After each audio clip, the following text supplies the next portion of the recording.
Good evening, students. I welcome you to yet another lecture of your Current Affairs and Static GK series presented to you by ज्ञान गुरुकुल सफलता की नई उड़ान। तो आज 17 अगस्त के जो न्यूज़ है, जो करंट अफेयर्स हैं, उसके साथ स्टार्ट करते हैं। तो सबसे पहली news, ISRO launched SSLV D3 EOS-08। ये वाली न्यूज़ हमने अभी कवर करी थी कि ISRO is set to launch this satellite, the earth observation satellite 8। EOS is earth observation satellite, and इसका 7th वर्जन जो था वो 2023 में लॉन्च किया गया था। एंड 8th वर्जन जो है अब SSLV जो हमारा स्मॉल सैटेलाइट लॉन्च व्हीकल है उसके थ्रू जो है वो लॉन्च कर दिया गया है। ओरिजिनली 15 अगस्त को ये जो है मिशन जो है लॉन्च होना था। एंड जो डेवलपमेंट फेज़ है इस नए रॉकेट की, SSLV की, वो कंप्लीट होती है इस लॉन्च के साथ। अर्लियर 2024 में इसरो ने 2 अपने सक्सेसफुल मिशंस कंडक्ट करवाए हैं। पहला था PSLV C58 एक्सपोसैट वाला जनवरी में, and the next mission was GSLV F14 INSAT 3DS फरवरी में। तो इस सैटेलाइट पे जो अर्थ ऑब्जर्वेशन सैटेलाइट है और जो 8th वर्जन है अर्थ ऑब्जर्वेशन सैटेलाइट का, उसमें 3 इंस्ट्रूमेंट्स हैं। आपका इलेक्ट्रो ऑप्टिकल इंफ्रारेड पेलोड है, आपका global navigation satellite system reflectometry payload है, एंड आपका SIC UV डॉसीमीटर है। तो SSLV के बारे में जो है कि 500 kgs तक की सैटेलाइट्स जो है ये ऑर्बिट में पहुंचा सकता है, लो अर्थ ऑर्बिट में। ये हम पढ़ चुके हैं प्रीवियस करंट अफेयर्स के लेक्चर्स में। अगर किसी का वो मिस हुआ है, चैनल पर जो है प्लेलिस्ट बनी हुई है मेरे ही नाम से, आप जाकर उसको एक्सेस कर सकते हैं। Okay, next news, India set to launch electric micro car Robin in 2025। तो इंडिया की एक स्टार्टअप है जिसका नाम है wings EV for electric vehicles, and it has been founded by Pranav Dandekar and his father Prakash, and to make travel easier, उन्होंने two seater एक आपकी इलेक्ट्रिक माइक्रो कार है रॉबिन जिसको बनाया है। एंड इस कार ने अपने जितने भी सेफ्टी टेस्ट हैं वो अभी पास करे हैं पुणे में। एंड एक modern drive by wire system का इस्तेमाल करती है ये गाड़ी, सिमिलर टू द टेक्नोलॉजी जो एयरक्राफ्ट्स में यूज़ होती है, जिससे ये कार ज़्यादा रिस्पॉन्सिव और ज़्यादा सेफ रहती है अर्बन इन्वायरमेंट्स में ड्राइव करने के लिए। तो इलेक्ट्रिक है तो कहीं ना कहीं इन्वायरमेंटल फ्रेंडली रहेगी, ट्रैवल को ईजी बनाएगी, छोटी है तो मैन्योवर करना बहुत आसान रहेगा। तो बेंगलुरु में अप्रैल 2025 में ये लॉन्च के लिए तैयार है। Okay, next news, India adds 3 new wetlands to its Ramsar list. तो टोटल अब इंडिया के कितने वेटलैंड्स हो गए रामसर लिस्ट में? That is 85। कौन कौन से वेटलैंड्स हैं? Nanjarayan bird sanctuary, Kazhuveli bird sanctuary Tamil Nadu में, एंड मध्य प्रदेश का तवा रिजर्वायर। रामसर साइट्स की अगर बात की जाए तो ये वेटलैंड्स हैं जिनको इंटरनेशनल रिकग्निशन दी जाती है अपने इम्पोर्टेंस के लिए कि इकोलॉजिकली और इन्वायरमेंटली बहुत इंपॉर्टेंट और सिग्निफिकेंट है, क्योंकि बहुत ज़्यादा स्पीशीज़ जो है यहाँ पर डाइवर्सिटी हमें देखने को मिलती है। और इनको एक अग्रीमेंट है जिसका नाम रामसर कन्वेंशन है। असली नाम उसका है international convention on the protection of wetlands, but क्योंकि ये ईरान के एक सिटी में जिसका नाम था रामसर, वहाँ पर साइन हुई थी 1971 में, इसलिए इस कन्वेंशन का नाम रामसर कन्वेंशन पड़ गया है। तो गोल क्या है? वेटलैंड्स को प्रोटेक्ट करना which are vital for the environment. Tamil Nadu में सबसे ज़्यादा रामसर साइट्स हैं। इंडिया की अगर बात की जाए तो 18 साइट्स है तमिलनाडु में, उत्तर प्रदेश में 10 है। तो अगर आप देखें तो इसमें नेचुरल और मैन मेड वेटलैंड्स दोनों रहते हैं। जम्मू और कश्मीर के कौन कौन से वेटलैंड्स हैं रामसर में? कौन बताएगा? कम ऑन, शाबाश, कमेंट सेक्शन में बताइए जम्मू और कश्मीर के कौन कौन से वेटलैंड्स जो है वो रामसर लिस्ट में इंक्लूडेड है। ठीक है, next, New Zealand proposes legislation to modernise gene technology laws. तो करंटली न्यूजीलैंड में जो आपका जेनेटिकली मॉडिफाइड ऑर्गेनिजम्स है उनके साथ काम करना स्पेशली लेबोरेटरीज के बाहर बहुत डिफ़िकल्ट है, जिस वजह से रिसर्च और डेवलपमेंट में बहुत दिक्कतें आ रही हैं। तो इवन जो बेसिक आपकी जीन एडिटिंग की टेक्निक्स है उसमें भी बहुत सारे लॉज लग जाते हैं और बहुत सारी रिस्ट्रिक्शंस लग जाती हैं। तो इस चीज़ को ओवरकम करने के लिए न्यूजीलैंड जो एक नई लेजिस्लेशन लेकर आ रहा है जिसमें लो रिस्क टेक्निक्स को जो एग्जेम्प्ट किया जाता है, लोकल अथॉरिटी की रेगुलेशंस ख़त्म की जाती हैं, और साथ ही साथ एक नई रेगुलेटरी बॉडी बनाई जाएगी जो इंश्योर करेगी कि एक्टिविटीज़ जो है स्पेशली जीन टेक्नोलॉजी को लेकर बहुत सेफ और कंप्लायंस वाले माहौल में जो है फॉलो की जाए। तो ये कुछ आपकी जीन टेक्नोलॉजीज़ है, स्टैटिक पोर्शन है जो आपको पता होनी चाहिए। क्रिस्पर Cas9 क्या है, जेनेटिकली मॉडिफाइड ऑर्गेनिजम्स क्या है, gene therapy, gene drives, synthetic biology, RNA interference, DNA sequencing, ethical debates और एपिजेनेटिक्स। तो ये आप पढ़ सकते हैं, इसमें कुछ समझाने वाला नहीं है। अगर आपको लगता है कुछ समझाने वाला, नीचे कमेंट सेक्शन में लिखेगा, I will explain it properly through a lecture, right? Okay. Union cabinet approves major airport projects in West Bengal and Bihar. Bihar में जो है भीता पटना में इंडियन एयरफोर्स का जहाँ पे बेस है, वहाँ पर एक सेकेंड एयरपोर्ट की कंस्ट्रक्शन जो है अप्रूव की गई है, राइट? और वेस्ट बंगाल में जो बागडोगरा एयरपोर्ट है, वहाँ पर जो है एक नया टर्मिनल बनाया जाएगा, स्पेशली सिक्किम, क्योंकि एक बहुत पॉपुलर टूरिस्ट डेस्टिनेशन बन चुका है, तो वहाँ पे टूरिज्म प्रमोट करने के लिए। तो दैट इज़ इट कि 2 एयरपोर्ट्स नए मेजर जो है अप्रूव किए गए हैं यूनियन कैबिनेट के द्वारा। एंड उसके जो स्टेटिस्टिक्स हैं कि कितना बड़ा है, कितना पैसेंजर ट्रैफिक हैंडल करेगा, कितनी पार्किंग बेस है, टैक्सी बेस कितने हैं, तो वो सब जो है वो आप पढ़ सकते हैं, इसमें इतना कुछ है नहीं है। Government reduces crude oil tax, eliminates diesel and ETF Levi's. तो जो विंडफॉल टैक्स था पेट्रोलियम क्रूड ऑयल पर, उसको 2100 रुपये पर मेट्रिक टन कर दिया गया है। कहाँ से पहले था 4600 पर metric ton.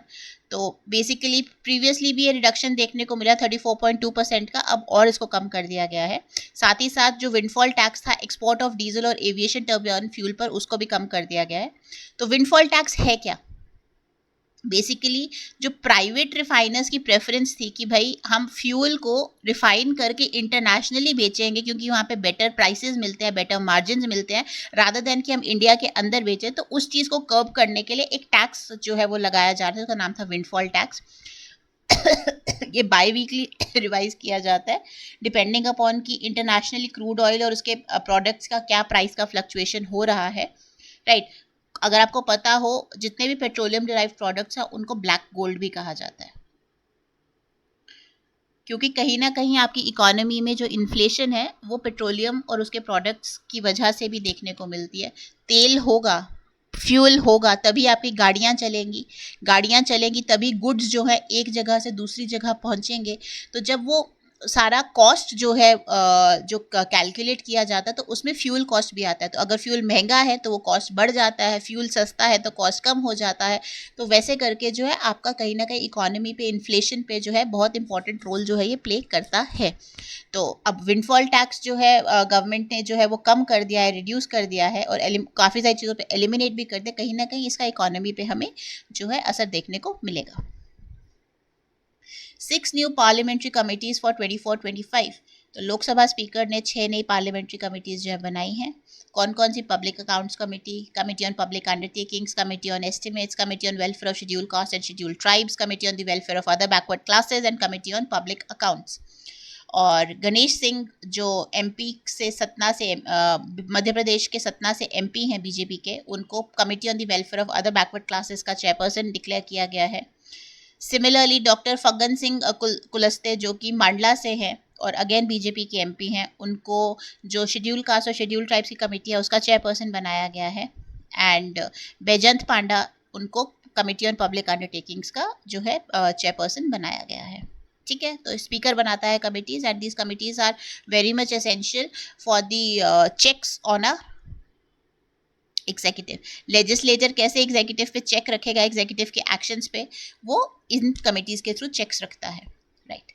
Decline in FDI in India's food processing sector in 2023-24। तो जो एफडीआई थी इंडिया के फूड प्रोसेसिंग सेक्टर में, उसमें सिग्निफिकेंट डिक्लाइन देखने को मिला 30% का 2023 और 24 वाले फिजिकल ईयर में। एंड फ्लक्चुएटिंग लेवल्स जो है एफडीआई के देखने को मिल रहे हैं फूड प्रोसेसिंग सेक्टर में। ऑल्दो सरकार ने बहुत सारी स्कीम्स निकाली हैं, जैसे संपदा स्कीम है, मत्स्य संपदा स्कीम है। Despite all these initiatives and direct entry and 100% automatic route, ये सब इनिशिएटिव्स के बाद भी जो है ये हमें डिक्लाइन देखने को मिला और फ्लक्चुएशंस देखने को मिल रही है, राइट? Next news.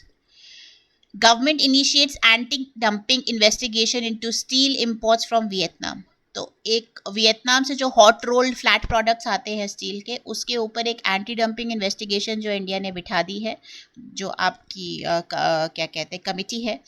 क्यों बिठाई है? उन्होंने इसलिए बिठाई है क्योंकि बहुत सारे इंडियन स्टील मेकर्स हैं, जैसे आर्सेलर मित्तल, निपॉन स्टील या फिर JSW स्टील, उन्होंने जो है रिक्वेस्ट एक अपनी शिकायत दर्ज करी थी कि भाई वियतनाम से जो स्टील का इंपोर्ट हो रहा है वो इतना सस्ता है जिस वजह से हमें जो है इम्पैक्ट हो रहा है, हमारा जो सेल है वो कम हो रहा है और डोमेस्टिक मार्केट पे इसका एडवर्स इफेक्ट पड़ रहा है।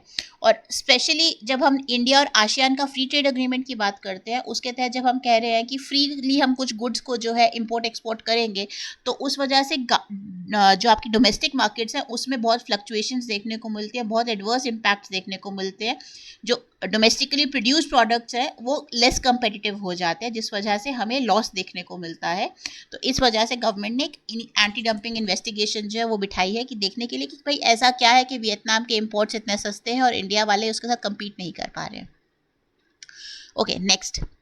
RBI approved Sali Sukumara Nair as the MD and CEO of Tamil Nadu Mercantile Bank। तो 3 ईयर का टर्म रहेगा। नायर साहब का एक सीजन बैंकर है, 35 साल का एक्सपीरियंस है एंड पहले ये deputy managing director and chief credit officer थे स्टेट बैंक ऑफ इंडिया में। तो इनको जो है तमिलनाडु मर्केंटाइल बैंक का जो है MD और CEO बना दिया गया है, RBI का अप्रूवल मिल चुका है। इंडियन रेवेन्यू सर्विस के ऑफिसर है राहुल नवीन, जिनको इन्फोर्समेंट डायरेक्टरेट का नया जो है चीफ बनाया गया है, उनका नया डायरेक्टर बनाया गया है। He is a 1993 batch IRS officer and पहले ये स्पेशल डायरेक्टर रह चुके हैं ED में 2019 नवंबर से।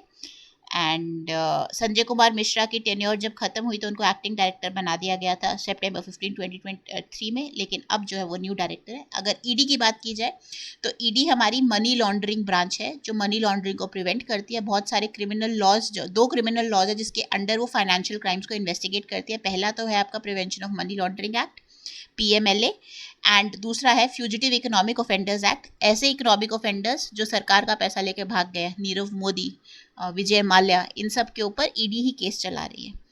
साथ ही साथ जो आपका फॉरेन एक्सचेंज मैनेजमेंट एक्ट है, जहाँ पर हम फॉरेन से कितना पैसा ले रहे हैं और उसको किस पर्पज़ के लिए इस्तेमाल कर रहे हैं, क्या वो देश के हित में इस्तेमाल हो रहा है, नहीं हो रहा है, ये एक्ट उस चीज़ से डील करता है। तो उसकी जो सिविल प्रोविजंस है, क्रिमिनल प्रोविजंस नहीं, सिविल प्रोविजंस, उसको भी ये जो है ED जो है देखता है, right. Okay, next. Gender disparities in financial inclusion, insights from NSO data. NSO की अभी हमने रिपोर्ट पढ़ी थी, मेन एंड वीमेन रिपोर्ट आई है, तो उसमें हमें बहुत सारी जेंडर डिस्पैरिटीज देखने को मिले, specially in case of financial inclusion, bank accounts and monetarily जो है फीमेल्स जो है आदमियों से पीछे हैं। तो बैंक डिपॉजिट्स में अगर बात की जाए ओनरशिप वर्सेस डिपॉजिट्स की, तो विमेन जो है वो 36.4% ऑफ द अकाउंट्स जो है होल्ड करती थी, लेकिन सिर्फ 20.8% डिपॉजिट्स को होल्ड कर रही है।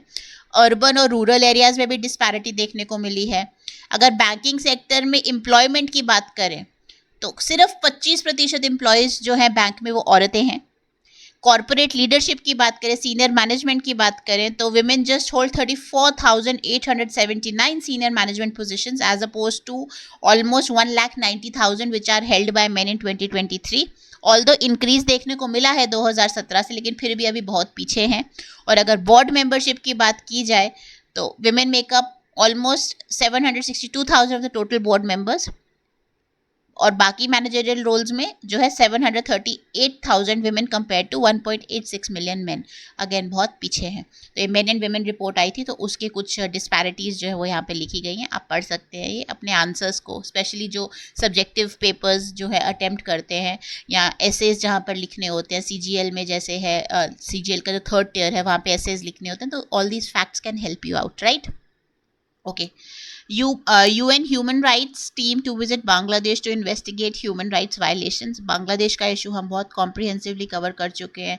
शेख हसीना, मोहम्मद यूनुस, कैसे बांग्लादेश में किस वजह से जो है शेख हसीना गवर्नमेंट को जो है रिज़ाइन करना पड़ा, राइट, कैसे मिलिट्री रूल आया और कैसे मोहम्मद यूनुस को इंटरिम गवर्नमेंट फॉर्म करने का इन्विटेशन दिया गया। तो UN ह्यूमन राइट्स की टीम जो है वो बांग्लादेश जाएगी एंड इंटरिम गवर्नमेंट के साथ जो है डिस्कस करेगी कि कहाँ पर किस तरह से जो है ह्यूमन राइट्स की वायलेशंस हुई हैं, स्पेशली जो अभी रिसेंट वायलेंस और अनरेस्ट हुआ है उसको ध्यान में रखते हुए। तो जो यूनाइटेड नेशंस की कमीशन है ह्यूमन राइट्स पर, UNCHR, ये एक फंक्शनल कमीशन है and it works with in the overall framework of the United Nations. 1946 से काम कर रही है। इसको रिप्लेस किया गया था United Nations human rights council UNHRC इन 2006। पहले सब्सिडरी थी UN इकोसॉक की, लेकिन अपने वर्क में जो है high commissioner for human rights भी इसको असिस्ट करते थे। तो प्रिंसिपल मैकेनिज्म है और इंटरनेशनल फोरम है कि किस तरह से हमने प्रमोट करना है और प्रोटेक्ट करना है ह्यूमन राइट्स को। तो that is all about this. ये इसका स्टैटिक बिट आ गया, ये आप पढ़ सकते हैं, राइट।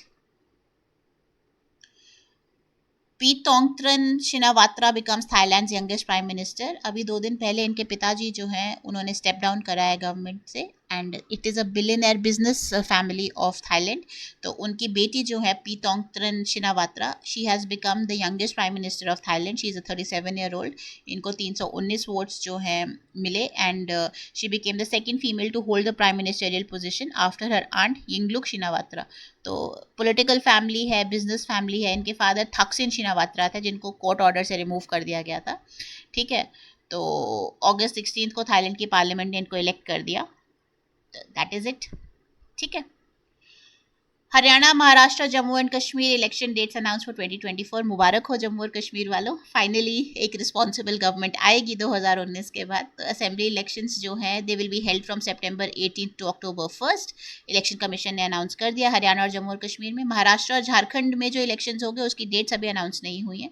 जम्मू और कश्मीर के इलेक्शंस जो हैं वो 3 फेजेस में होंगे, हरियाणा का एक ही फेज में होगा। 4 अक्टूबर को काउंटिंग ऑफ वोट्स होगी, राइट। एंड जो चीफ इलेक्शन कमिश्नर है राजीव कुमार, उन्होंने कहा कि 90 असेंबली कॉन्स्टिट्यूएंसीज हैं जम्मू और कश्मीर में, जिसमें से 74 जनरल है, 7 जो है शेड्यूल कास्ट हैं और 9 जो है शेड्यूल ट्राइब्स हैं। टोटल इतने वोटर्स रहेंगे जम्मू और कश्मीर में, जिसमें से इतने मेल्स रहेंगे, इतनी फीमेल्स रहेंगी, इतने फर्स्ट टाइम वोटर्स रहेंगे और इतने जो हैं यूथ वोटर्स रहेंगे। तो 19 अगस्त को अमरनाथ यात्रा खत्म हो रही है, मंडे को अमरनाथ यात्रा खत्म हो रही है, एंड फाइनल वोटर लिस्ट जो है वो 20 अगस्त को पब्लिश कर दी जाएगी। तो ऑल ऑफ यू जो मेरी बात सुन रहे हैं स्पेशली जम्मू और कश्मीर से, it is a good opportunity for you. पिछले 5-6 साल में हम लोगों ने बहुत सफ़र करा है, तो उस चीज़ को अब ख़त्म करते हैं, एक रिस्पॉन्सिबल गवर्नमेंट बनाते हैं जो एटलीस्ट लोगों की बात सुनेगी, अंधाधुंध जो है काम नहीं करेगी। बहुत करप्शन हो रखा, बहुत पेपर लीक हो गए, ठीक है, बहुत बच्चों के करियर के साथ, फ्यूचर के साथ खेल लिया। Now it is in your hands. Please make a responsible and educated choice. That is all I would say. Sentiment से नहीं, दिल से नहीं, दिमाग से भी सोचकर कि आपके लिए कौन काम करेगा, right. So next, Pedro Almodovar will receive Donostia award at San Sebastian festival. तो he will be awarded with the extraordinary contributions to cinema, and इनका करियर जो है बिगैन विद फिल्म्स जो कि सैन सेबास्टियन में ही शोकेस की गई थी। इनकी क्लासिक्स हैं काफ़ी सारी, All About My Mother, Talk to Her. 26 सितंबर को इनको अवार्ड मिलेगा, and he will also attend the premiere of his English language debut The Room Next Door. Pedro Almodovar. Odisha government has introduced 1 day menstrual leave for working women. It has become the 3rd state in India कि 1 दिन की menstrual leave जो है वो अपनी public और private sector employees के लिए जिन्होंने लॉन्च करी है। ओडिशा के सीएम कौन है? मोहन चरण मांझी। गवर्नर कौन है? रघुबर दास, राइट। तो women are allowed to take the leave on the first or the second day of the menstrual cycle. Bihar और केरला में ऑलरेडी सिमिलर पॉलिसीज चल रही थी। Odisha has become the 3rd state. Okay. Nalin Prabhat appointed as new DGP of Jammu and Kashmir. जो हम स्वयं साहब थे उनसे इन्होंने, RR स्वयं साहब थे, उनसे इन्होंने टेक ओवर करा है। He is a new director general of police for Jammu and Kashmir. He is basically 1992 IPS officer. पहले ये national security guard director general थे, एंड करंटली मतलब अभी हैं, and now he has become Jammu new DGP। October 1 से जो है ये चार्ज लेंगे। Special he will first serve as special DG starting immediately replacing RR स्वयं, ठीक है। तो that is about this news. Nalin Prabhat याद रखिएगा, new DGP of Jammu and Kashmir. Morne Morkel appointed as team India's bowling coach. South African pacer थे Morne Morkel, इनको जो है इंडिया का नया बॉलिंग कोच जो है अनाउंस किया गया है जय शाह ने, BCCI सेक्रेटरी अमित शाह के बेटे। गौतम गंभीर इंडिया के नए हेड कोच हैं। उन्होंने मॉर्कल का नाम पहले भी सजेस्ट करा था। प्रीवियसली इन्होंने पाकिस्तान को कोच करा है, लेकिन रिजाइन कर दिया before his contract could and. So that is all about that.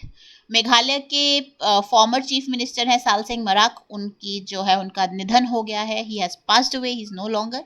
And Indian National Congress के एक जाने माने सीनियर लीडर थे मेघालय की स्टेट में। तो ओल्ड एज रिलेटेड एलिमेंट्स थी, and he has passed away, right. Ancient human remains discovered in northern Peru, Inca civilization की ये रिमेन्स है। इन्होंने फ्यूनररी बंडल्स फाइंड करे हैं, आर्कियोलॉजिस्ट को 4 फ्यूनररी बंडल्स मिले हैं ऑलमोस्ट 3800 ईयर्स पुराने, नॉर्दर्न पीरू में, वीरू प्रोविंस में। And basically following the recent find of 800 year high class remains at Chan Chan के बाद ये दूसरी एक बहुत सिग्निफिकेंट इनको जो है एक आर्कियोलॉजिकल डिस्कवरी मिली है। सो that is all about today's current affairs. I will see you all on Monday.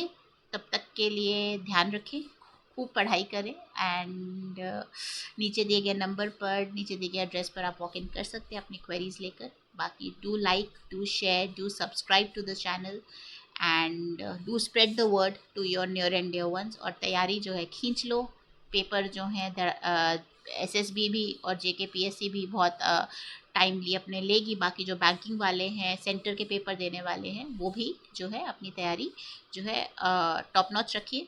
बाकी जहाँ पे भी डाउट होते हैं नीचे कमेंट सेक्शन में ज़रूर लिखिए। I will see you all on Monday. Take care, bye bye, happy studying.